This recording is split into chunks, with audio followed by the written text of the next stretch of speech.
Avanza, ¿qué estás esperando? Fueron las palabras que salieron de mi boca cuando el carro de enfrente no avanzaba. Recuerdo que estábamos esperando en la línea para dejar a mi hijo en su escuela. Estábamos un par de minutos atrasados y ya se había formado una larga línea. ¿Cuántos de ustedes pueden identificarse? Llega a la escuela, se le hizo un poquito tarde, está la fila de autos. A la distancia se podían ver que los carros comenzaban a avanzar. Pero cuando llegó el turno para que el carro que estaba inmediatamente enfrente nuestro avanzara, se demoró y no avanzó. Fue ahí, con algo de frustración, que de mi voz se escuchó: ¡avanza! ¿Qué estás esperando? Eventualmente el vehículo avanzó.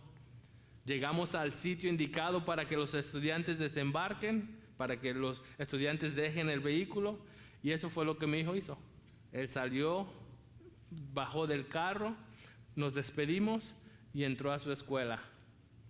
Ahora era el turno de llevar a mi hijo mediano a su escuela, y eso fue lo que hicimos. Nos dirigimos a su escuela y conversábamos hasta que lo dejé, una conversación muy amena. Entonces yo me fui al trabajo y mi día continuó como si nada. Aquel incidente de la mañana se había ido de mi mente, había quedado en el olvido. Pero al día siguiente llegamos a la escuela de nuevo para dejar a mi hijo mayor y había un poco de fila. Recuerdo que conversaba con mis dos hijos cuando de repente, en medio de la conversación, desde el asiento en la parte trasera del carro se escucha una voz: "Come on, bro. What are you waiting for? Avanza." Mi hijo de en medio vio que los carros habían avanzado, pero que el carro que estaba inmediatamente enfrente de nosotros se estaba demorando. Fue en ese instante que él recordó el ejemplo del día anterior y lo imitó. Les tengo que confesar que no fue mi mejor ejemplo. La realidad es que no solo nuestros niños tienden a imitar ejemplos. Nosotros, aún de adultos, frecuentemente seguimos el ejemplo de otras personas. Si estamos siendo discipulados, que es mi oración que lo estemos siendo, intentamos imitar el ejemplo piadoso de la persona que nos discipula. Si comenzamos a practicar algún instrumento por primera vez, vamos a seguir el ejemplo del maestro para ver cómo se sujeta el instrumento. Seguimos el ejemplo de los demás. E incluso en las Escrituras se nos dice que debemos imitar a los buenos ejemplos. Y esto lo vemos en repetidas ocasiones. Primera de Corintios, capítulo 11, versículo 1 nos dice: sean imitadores de mí, como también yo lo soy de Cristo. En Filipenses capítulo 3, versículo 17, se nos dice: hermanos, sean imitadores míos y observen a los que andan según el ejemplo que tienen en nosotros. Y por último, en Hebreos capítulo 13, versículo 7 se nos dice: acuérdense de sus guías que les hablaron la palabra de Dios y considerando el resultado de su conducta, imiten su fe. Así que un buen ejemplo debe ser imitado. Un buen ejemplo debe ser imitado. Y eso es justamente lo que estaré compartiendo con ustedes en esta mañana. Nosotros, como iglesia, como la iglesia que somos, sigamos el ejemplo de la iglesia en Tesalónica. ¿Cuál es este ejemplo?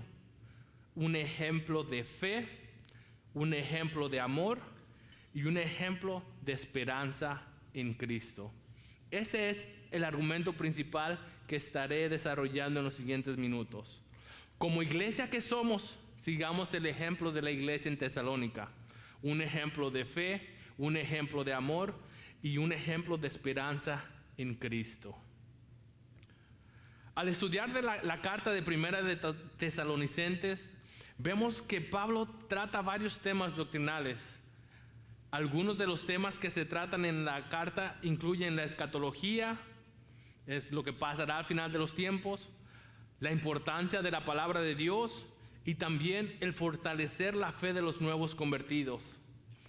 Es verdad que esta carta tiene un contenido escatológico muy importante, pero nuestro enfoque en esta mañana no va a ser la escatología. Podemos respirar. Como ya mencioné, en esta mañana vamos a ver el énfasis de la carta en el ejemplo de amor, de fe y de esperanza de la iglesia en Tesalónica, y esto es el resultado del poder de la palabra de Dios.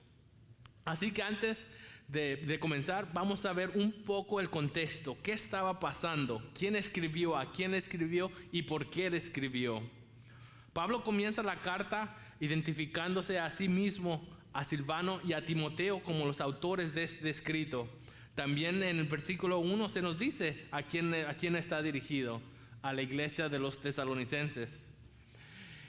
Ya mencioné que nuestro énfasis en el día de hoy gira sobre el ejemplo de fe, amor y esperanza de la iglesia en Tesalónica. Pero es muy importante que entendamos las circunstancias en las que la iglesia fue establecida, y no solo cómo fue establecida, sino lo que la iglesia en Tesalónica estaba pasando cuando recibieron esta carta. Y al hacerlo, mi oración es que nosotros, nuestra iglesia, sea animada y exhortada a imitar a la iglesia en Tesalónica. Tesalónica era la ciudad capital de la provincia romana de Macedonia, lo que viene siendo hoy la actual Grecia. Era la ciudad más grande y era de gran importancia, ya que servía como un puerto de la región. Al ser un puerto céntrico en las rutas principales de comercio, contaba con una mezcla de prácticas religiosas. Muchas tradiciones, prácticas se encontraban aquí en Tesalónica. Para ver cómo surgió la iglesia, la congregación, Hechos 17 nos ayuda nos da un poquito de información. En Hechos capítulo 17 vemos que la iglesia en Tesalónica fue establecida durante el segundo viaje misionero del apóstol Pablo. Esto es después de su encarcelamiento en Filipos. Les invito a que en esta semana usted lea el capítulo de Hechos 16 y 17 de Hechos. Ahorita solo voy a leer versículos del 1 al 4 para ver cómo es que surge la iglesia en Tesalónica. Hechos capítulo 17, versículos del 1 al 4 nos dice que después de pasar por Anfípolis y Apolonia, Pablo y Silas llegaron a Tesalónica, donde había una sinagoga de los judíos. Y Pablo entró según su costumbre y por 3 días de reposo discutió con ellos basándose en las Escrituras, explicando y presentando evidencia de que era necesario que el Cristo padeciera y resucitara de entre los muertos, y diciendo: este Jesús a quien yo les anuncio es el Cristo. Algunos de ellos creyeron y se unieron a Pablo y a Silas, junto con una gran multitud de griegos temerosos de Dios y muchas de las mujeres principales. La predicación del evangelio dio fruto y algunos creyeron, nos dice el texto, y llegaron a ser la iglesia en Tesalónica. Pero al creer y unirse a la fe de Pablo y de Silas, estos nuevos creyentes tuvieron que lidiar con consecuencias de su conversión. Tuvieron que ir en contra de la cultura e incluso en contra de sus familiares. Así que, ¿qué sucedía en la iglesia en Tesalónica? La iglesia en Tesalónica estaba sufriendo por su predicación, su dedicación al evangelio. Había sufrimiento, había mucha aflicción. Los creyentes en Tesalónica estaban sufriendo por su dedicación al evangelio. Un comentarista explica que a raíz de su conversión, de repente se negaban a participar en la devoción cúltica acumulada sobre la diosa Roma, el divinizado Julio César y el hijo adoptivo de César, Augusto, en su ciudad. Le habían dado las espaldas a los cultos misteriosos de Serapis, Dionisio y Caribo, todos bien integrados en el mundo social de Tesalónica. Esto no solo los habían puesto bajo sospecha de las autoridades civiles, que probablemente veían la prosperidad de estos cultos como esenciales para la estabilidad social, sino también bajo la burla de la familia y amigos que habían entendido que el abandono de las prácticas religiosas tradicionales era una traición a la sangre y a la patria. Así es como estos creyentes en Tesalónica eran vistos como traidores a la sangre, a sus familias y a la patria. Como mencioné, Tesalónica era una ciudad grande, había muchas prácticas religiosas y se practicaba el politeísmo, la adoración a múltiples deidades, a múltiples emperadores, a múltiples objetos. Y es aquí donde el evangelio da su fruto. Y estos creyentes escuchan el evangelio, vienen en arrepentimiento y fe, y así es como inicia la iglesia en Tesalónica. Abandonaron sus prácticas religiosas tradicionales y fueron considerados traidores a la sangre y a la patria. Bastante serio por lo que la iglesia en Tesalónica está pasando. Sin embargo, ellos, nos dice el texto que leímos en el capítulo 1, llegaron a ser imitadores de Pablo, de Silas y Timoteo y del Señor, habiendo recibido la palabra en medio de mucha tribulación. Pero notemos la manera en cómo ellos reciben la palabra en medio de esta tribulación. Ellos lo hacen, nos dice el texto, con el gozo del Espíritu Santo. Y de tal manera que llegaron, en el versículo 7 del capítulo 1 nos dice, de tal manera que llegaron a ser un ejemplo para todos los creyentes en Macedonia y en Acaya. Porque saliendo de ustedes, la palabra del Señor se ha escuchado no solo en Macedonia y Acaya, sino que también por todas partes la fe de ustedes en Dios se ha divulgado. De modo que nosotros no tenemos necesidad de hacer nada. Impresionante lo que está sucediendo aquí en la iglesia en Tesalónica. A pesar de las muchas tribulaciones, la iglesia en Tesalónica llegó a ser un ejemplo para todos los creyentes. Llegaron a ser un ejemplo de fe, un ejemplo de amor y un ejemplo de esperanza. Mi oración para nuestra iglesia es que sigamos su ejemplo. Que de igual manera podamos llegar a ser un ejemplo para todos los que nos rodean, un ejemplo de fe, un ejemplo de amor y un ejemplo de esperanza. ¿Cómo puede ser esto posible? ¿Cómo puede ser que una congregación joven que experimenta mucha tribulación y aflicciones llegue a ser ejemplo para todos los creyentes? ¿Cómo es esto posible?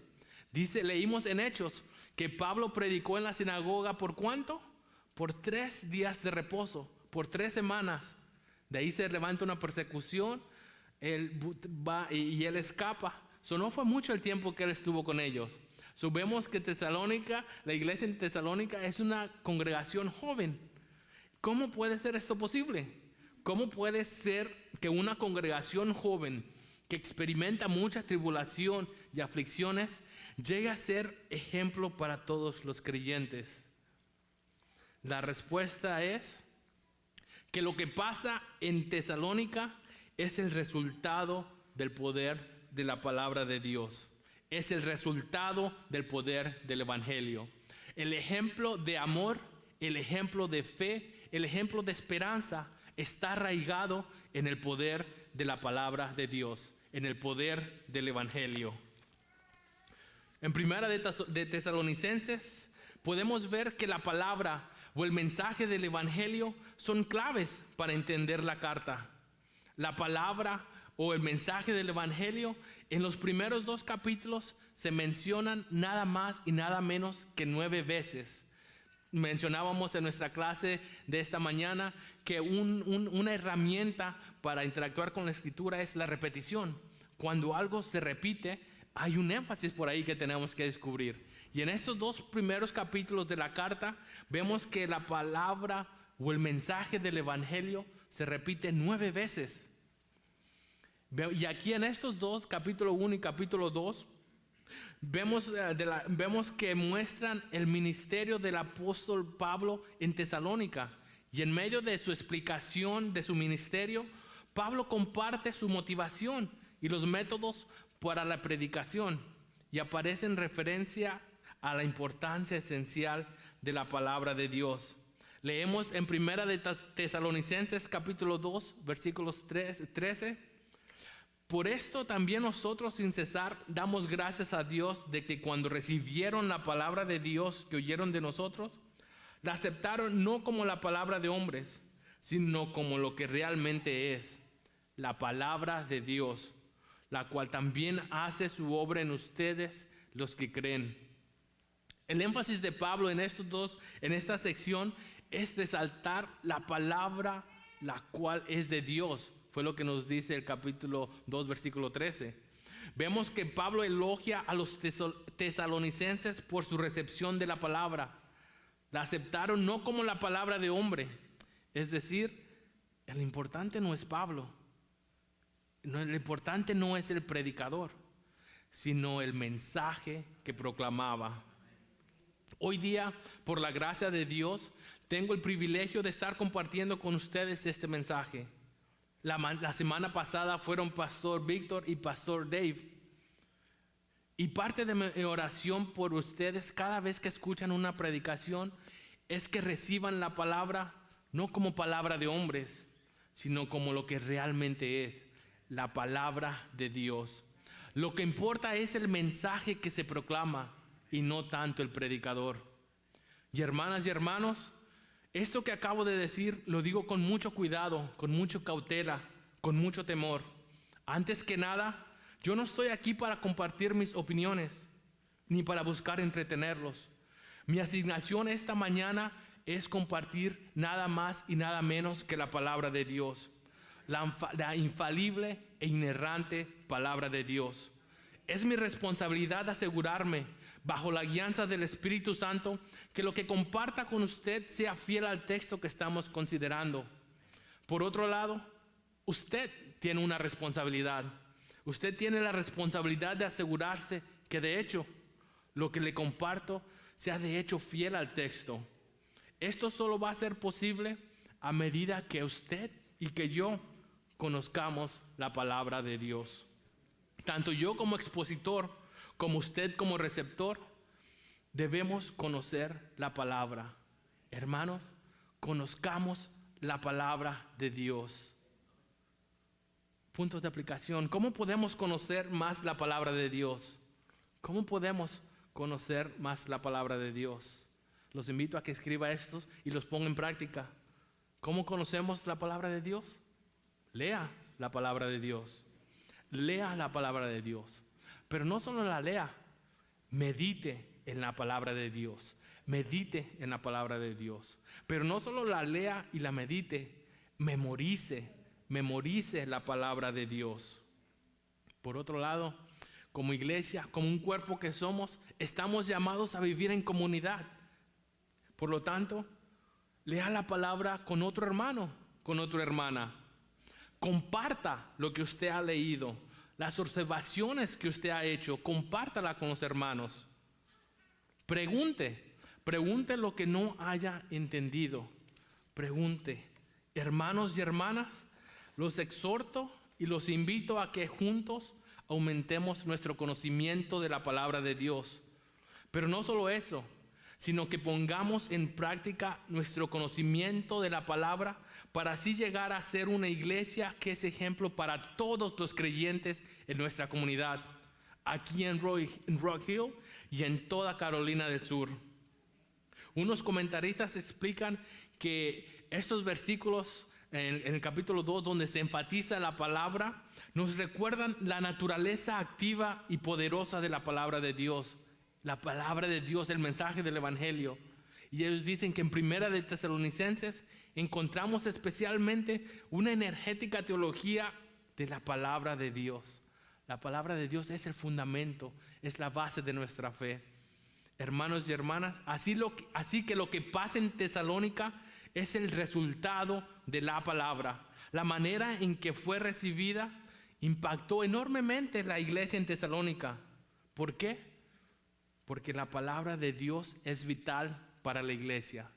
es vital para la iglesia, ya que Dios crea a través de su palabra. Esto lo vemos en Génesis capítulo 1.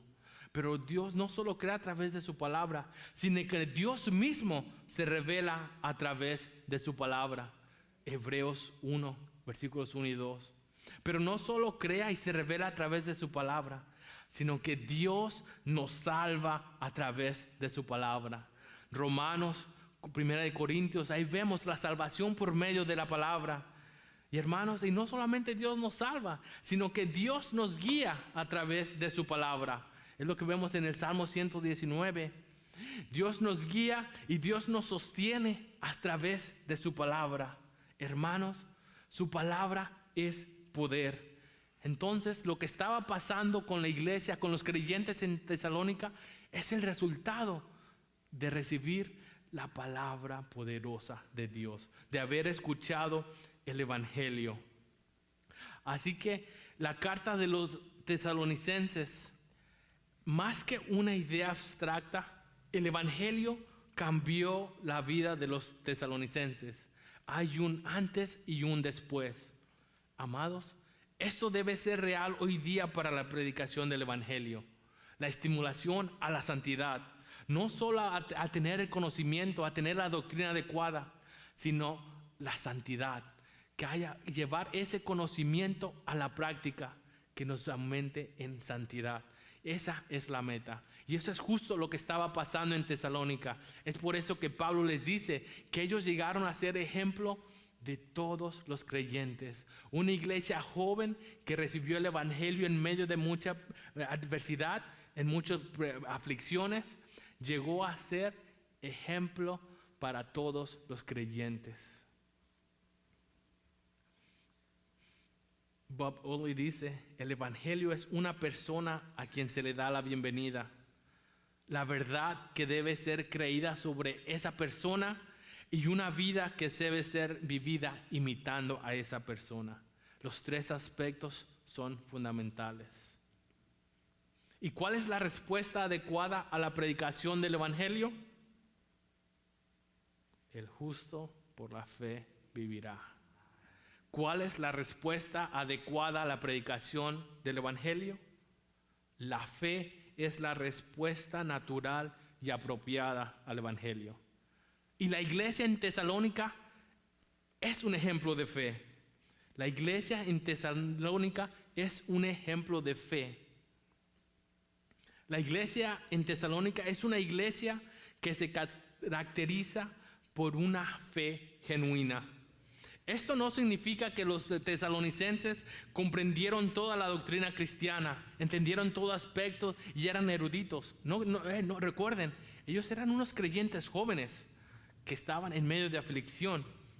No significa que comprendieron en su totalidad la doctrina de la fe cristiana, pero con su vida demostraron que verdaderamente el evangelio echó raíces en su corazón y en su mente. La fe de los tesalonicenses tuvo un impacto muy grande en la manera en que ellos vivían. Permítanme preguntarles, ¿cómo está impactando el evangelio la manera en que nosotros vivimos? Porque la manera en que tú vives impacta lo que hacemos como iglesia. ¿Cómo el evangelio está impactando nuestra iglesia? ¿No lo sabes? Pregúntate, ¿cómo el evangelio está impactando tu vida? Porque tú, porque yo, juntos somos la iglesia. La fe de los tesalonicenses tuvo un impacto muy grande en la manera en que ellos vivían. Lo leemos en 1 de Tesalonicenses, versículos 9 y 10, que dice, pues ellos mismos cuentan acerca de nosotros, de la acogida que tuvimos por parte de ustedes y de cómo se convirtieron de los ídolos. La predicación del evangelio resultó en fe en los creyentes de Tesalónica y por consecuente ellos se convirtieron de adorar a los ídolos para servir al Dios vivo y verdadero y esperar de los cielos su Hijo, el cual resucitó de entre los muertos, es decir, a Jesús, quien nos libra de la ira venidera. Pablo reconoce la fe de los tesalonicenses y su conversión.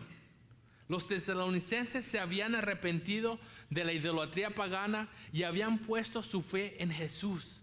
Y el texto nos dice que Jesús libra de la ira venidera.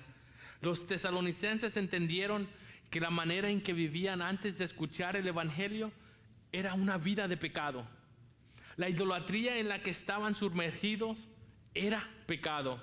Era una ofensa en contra de Dios y los hacía merecedores de la ira de Dios. Esto no es solo la condición que se encontraba la iglesia en Tesalónica antes de venir al Señor en arrepentimiento y fe. Amigo que nos visitas, este es el estado que se encuentra toda persona que no ha creído en el evangelio de nuestro Señor Jesucristo. Amigo que nos visitas esta mañana, si tú no has venido al Señor en arrepentimiento y fe, si no has creído que Jesús es el Hijo de Dios, que se encarnó, nació de una virgen, vivió una vida de perfecta obediencia, murió en la cruz para pagar el precio por tu rebelión, resucitó al tercer día y ascendió a los cielos, y un día regresará para juzgar a toda la humanidad. Si tú no has creído esto, la ira de Dios está sobre ti. Pero hoy puede ser el día de salvación. No rechaces más. Ríndete al señorío de Jesucristo. Arrepiéntete de tu pecado y cree en Jesús. La fe de los tesalonicenses fue evidente al convertirse de los ídolos para servir al Dios vivo y verdadero. Permíteme preguntarte, ¿y tú qué ídolos estás siguiendo? ¿Has hecho de tu trabajo un ídolo? ¿Has hecho de tu familia un ídolo? ¿Has hecho de tu comodidad un ídolo? El llamado es igual. Arrepiéntete de tu pecado y sirve al Dios vivo y verdadero. Un ídolo es cualquier cosa que toma prioridad antes que el Señor. ¿Has hecho de tu trabajo un ídolo? ¿Has hecho de tu familia un ídolo? ¿Has hecho de tu comodidad un ídolo? Vengamos al Señor en arrepentimiento y fe. La idea que Pablo comunica en Tesalonicenses 1, versículos 9 y 10, es que la iglesia en Tesalónica ha renegado a los ídolos y empezaron a servir al Dios vivo y verdadero. El nombre que Pablo emplea refleja el nombre del Dios del pacto, Yahvé, quien es el Dios eterno, vivo y único. Es la base del monoteísmo bíblico. La fe de los tesalonicenses los llevó de participar en adoración a muchas entidades, a muchas deidades, a solo rendir adoración a Yahvé, al único Dios verdadero. ¿Se puede decir lo mismo de Park Baptist Church? Solo adoramos a Dios, al único Dios verdadero. Mi oración es que podamos decir que sí, que nuestro estilo de vida ha cambiado como resultado del poder del Evangelio y ahora servimos al Dios vivo y verdadero. ¿Cómo se ve nuestro servicio al Dios vivo y verdadero? Podemos comenzar identificando nuestra relación con el pecado. ¿Cómo interactuamos con el pecado? Y Romanos es muy útil para mostrarnos una luz a cómo debemos interactuar con el pecado. Capítulo 6, versículo 1. ¿Qué diremos entonces? ¿Continuaremos en pecado para que la gracia abunde? De ningún modo. Nosotros que hemos muerto al pecado, ¿cómo viviremos aún en él? ¿O no saben ustedes que todos los que hemos sido bautizados en Cristo hemos sido bautizados en su muerte? Por tanto, hemos sido sepultados con él por medio del bautismo para muerte, a fin de que como Cristo resucitó de los muertos por la gloria del Padre, así también nosotros andemos en novedad de vida. Tenemos una nueva vida en Cristo. En la iglesia de Tesalónica hubo una conversión que se miraba palpablemente. Ellos fueron de la adoración a ídolos a la adoración del único Dios verdadero. La vida de pecado, de idolatría de los tesalonicenses había cambiado. De manera similar, nuestras vidas deben evidenciar frutos de nuestra conversión. Para los tesalonicenses, los frutos de su conversión los llevó a sufrir y padecer. Pero a pesar de la persecución y el sufrimiento que experimentaron los tesalonicenses, el texto nos dijo que llegaron a ser ejemplos para todos los creyentes. Su fe no sucumbió ante las presiones culturales, ante las presiones sociales y las presiones familiares. Aunque recibieron el evangelio en medio de mucha tribulación, ellos perseveraron firmes en su fe. La persecución la pueden leer en Hechos capítulo 17, versículos 5 al 9. Ahí nos da un ejemplo. Así que vemos que los tesalonicenses fueron perseguidos y sufrieron físicamente. Sufrieron la persecución físicamente. Sin embargo, siguieron firmes en su fe, lo cual trajo mucho ánimo a Pablo. Leemos en Primera de Tesalonicenses capítulo 3 versículos 6 al 9. Pero ahora Timoteo ha regresado de ustedes a nosotros y nos ha traído buenas noticias de su fe y amor y de que siempre tienen buen recuerdo de nosotros, anhelando vernos como también nosotros a ustedes. Por eso, hermanos, en toda nuestra necesidad de aflicción fuimos consolados respecto a ustedes por medio de su fe. Porque ahora sí que vivimos si ustedes están firmes en el Señor. Amados, hoy en día, en nuestro contexto, no padecemos persecuciones físicas. No nos arrastran por las calles a consecuencia de nuestra fe. Sin embargo, nuestra sociedad cada vez le da la espalda y rechaza a nuestro Dios cada vez más. Rechazan al único Dios verdadero. Y lo que tenemos que preguntarnos es, ¿cuál va a ser nuestra respuesta? Cada vez la presión de la sociedad es más fuerte. Como iglesia, mi oración es que imitemos el ejemplo de los tesalonicenses y permanezcamos firmes en nuestra fe. Como iglesia, la semana pasada pudimos celebrar la unión matrimonial de unos hermanos aquí en la iglesia. Sin embargo, nuestra sociedad intenta cambiar el significado de lo que el matrimonio es. Ya no es la unión entre un hombre y una mujer. ¿Qué vamos a hacer ante estas presiones? La seriedad del pecado se ha perdido. Hoy en día, con más frecuencia, el pecado ya no se llama pecado. Ahora es un error. I made a mistake. Me equivoqué. Hermanos, ¿cuál será nuestra reacción? Como iglesia, ¿llamaremos al pecado por lo que es? ¿Una ofensa en contra de un Dios santo, justo y recto que coloca al ofensor en justa condenación? La iglesia en Tesalónica lo hizo. Ellos estuvieron firmes en su fe y fueron de la adoración a ídolos a la adoración al Dios vivo y verdadero. Hermanos, la iglesia en Tesalónica es un gran ejemplo de fe. Seamos imitadores, que podamos ver ese fruto de nuestra conversación, cómo estamos anclados en nuestra fe. La iglesia en Tesalónica no es solo un ejemplo de fe, también es un ejemplo de amor.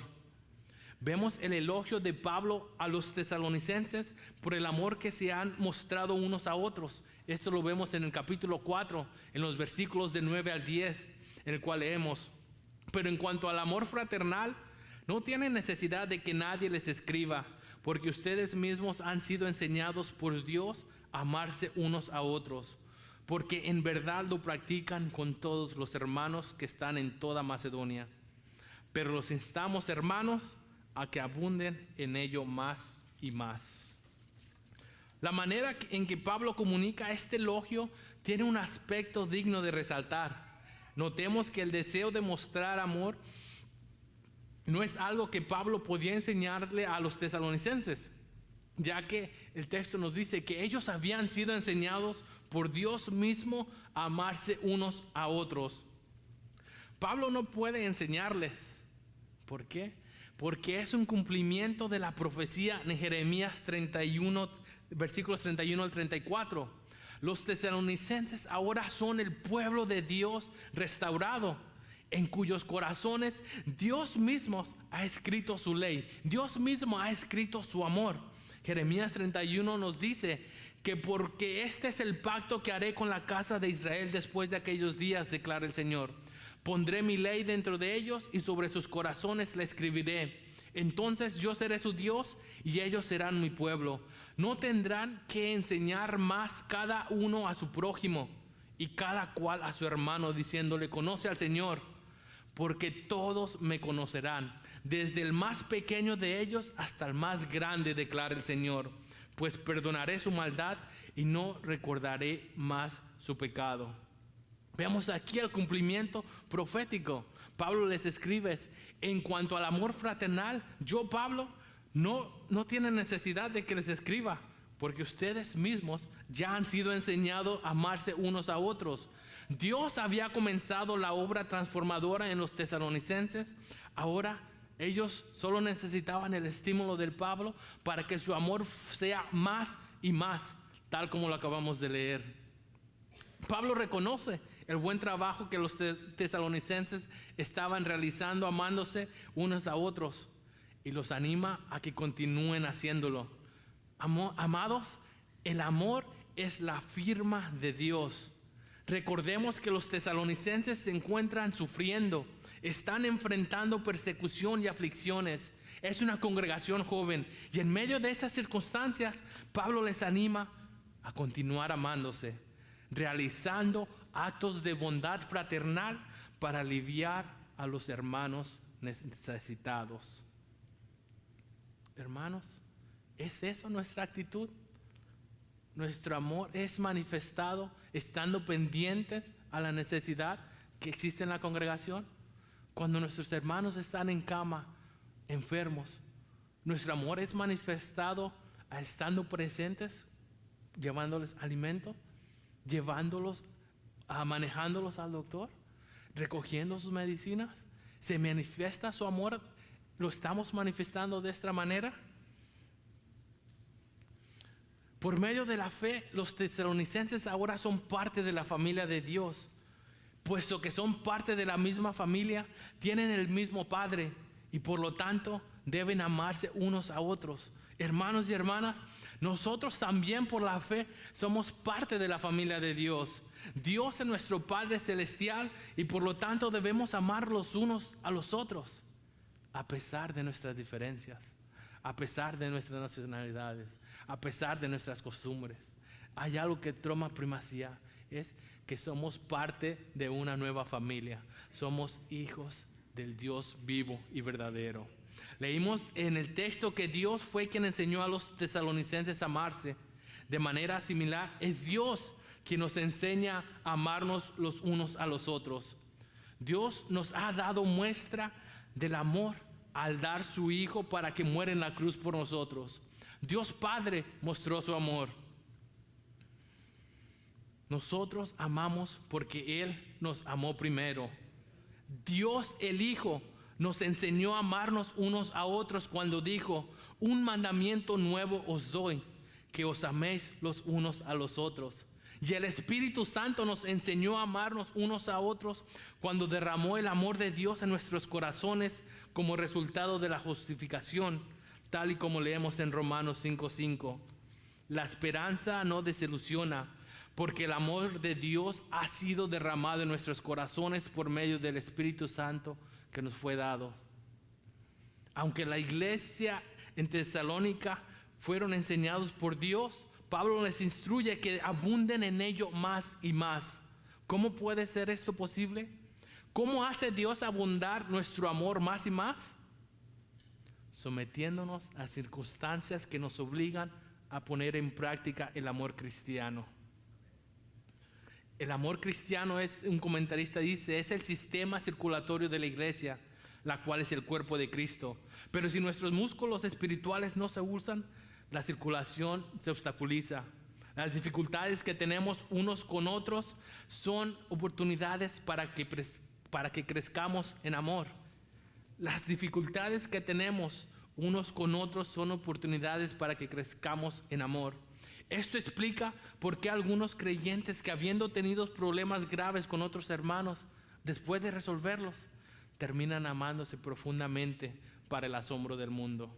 Hermanos y hermanas, doy gracias a Dios por el amor que ha puesto entre nosotros. Semana tras semana escuchamos testimonios de cómo el amor es manifestado cuando nos ayudamos, cuando suplimos las necesidades de nuestra congregación. Sigamos haciéndolos, sigamos imitando ese ejemplo. Como ustedes sabrán, mi esposa está embarazada y su embarazo le ha traído mucho malestar físico. Sin embargo, hemos podido ver el amor de parte de ustedes al ayudarnos con llamadas, a llevarnos comidas y al ustedes estar pendientes preguntando por ella. Ya mencioné, la semana pasada celebramos la unión matrimonial de unos hermanos y el ver cómo la iglesia dedicaba su tiempo el sábado por la tarde para terminar con los preparativos es una muestra más de cómo el amor de Dios se manifiesta en nuestra congregación. Hermanos, la coinonía que tenemos después del servicio, el tiempo de compañerismo, es una muestra de amor. Pero es difícil amar a alguien a quien no conoces. Mira a tu alrededor, mira a tu alrededor. ¿Conoces a todos los hermanos? Los invito, los exhorto a que nos conozcamos, a que crezcamos en amor los unos por los otros. Mi oración es que podamos seguir el ejemplo de la iglesia en Tesalónica y continuemos amándonos los unos a los otros. Que el amor se manifieste entre nosotros al suplir las necesidades de los demás y al desechar nuestras preferencias por el bien de los demás. Por último, en medio de la persecución y las muchas aflicciones, la iglesia en Tesalónica es un ejemplo de esperanza. Esta esperanza está conectada al regreso de nuestro Señor Jesucristo para juzgar a los malos y salvar a su pueblo. Cuando Pablo y sus colaboradores llegaron a Tesalónica, Pablo predicó que Dios derramará en la venida de Jesús su ira sobre los gentiles, idólatras e inmorales. La gloriosa esperanza de salvación conforta a los tesalonicenses, les anima y les insta a perseverar con la ayuda del Espíritu Santo. Amados, nuestra esperanza es la misma esperanza de los tesalonicenses. Vivimos a la espera del regreso glorioso de nuestro Señor Jesucristo. Ese día será un día de gloria, un regocijo completo para quienes esperan en el Señor. Es una realidad que mientras esperamos vamos a pasar por circunstancias dolorosas, circunstancias de aflicción, pero quiero recordarles que somos un cuerpo y que recordándonos las verdades bíblicas, viviendo juntos en comunidad, llevando las cargas de unos a otros, alentándonos a perseverar, orando los unos por los otros, nuestra fe será perseverada hasta el día final. Es lo que leemos en el capítulo 5, versículos 23 y 24. Y que el mismo Dios de paz los santifique por completo y que todo su ser, espíritu, alma y cuerpo sea preservado irreprensible para la venida de nuestro Señor Jesucristo. Fiel es aquel que los llama, el cual también lo hará. Amados, como iglesia que somos, sigamos el ejemplo de la iglesia en Tesalónica. Un ejemplo de fe, un ejemplo de amor y un ejemplo de esperanza en Cristo. Somos peregrinos y extranjeros en esta tierra. Nuestra esperanza está en Cristo, en su regreso y en la eternidad que vamos a pasar en su presencia. Por lo tanto, en esta espera, sigamos el ejemplo de fe, de amor y de esperanza de la iglesia en Tesalónica. Oremos.